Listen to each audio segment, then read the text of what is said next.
Minutes. Grant unanimous consent to address the House and advise and extend my remarks, Madam Speaker. Without objection.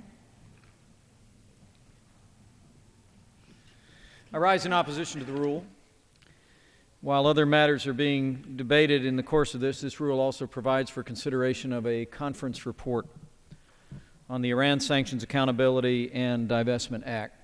And I rise in strong support of this legislation with a word of caution.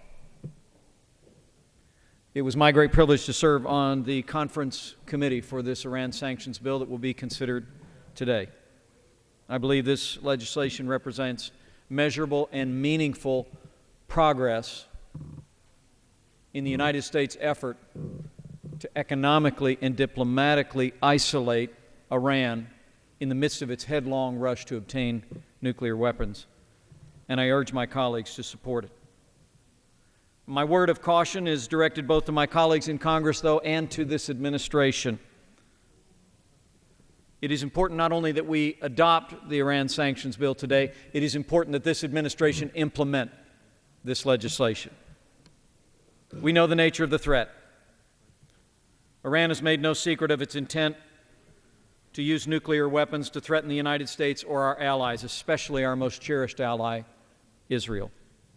President Ahmadinejad said in 2005 in Iran that humankind, quote, shall soon experience a world without the United States and without Zionism, close quote.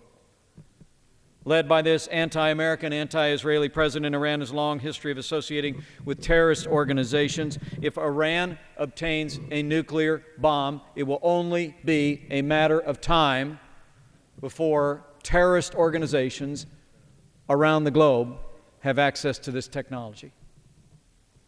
And America and our allies and our most cherished ally will be threatened as a result. It is also essential we consider this legislation in the wake of the failed leadership at the United Nations. The adoption of so-called sanctions by the UN is nothing more than a hollow gesture which will do nothing except embolden Iran in its nuclear ambitions. We must lead by example. I urge my colleagues to adopt this bill. I urge the President to sign this bill. But a word of caution. These sanctions include a number of waivers demanded by the Obama administration.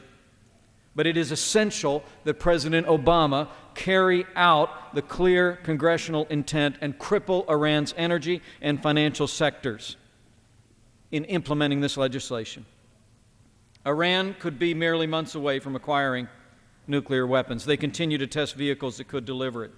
This is a time for decisive action by the American Congress and the American administration. Failure to act by this Congress or failure to implement these sanctions by this administration could lead to a second Holocaust.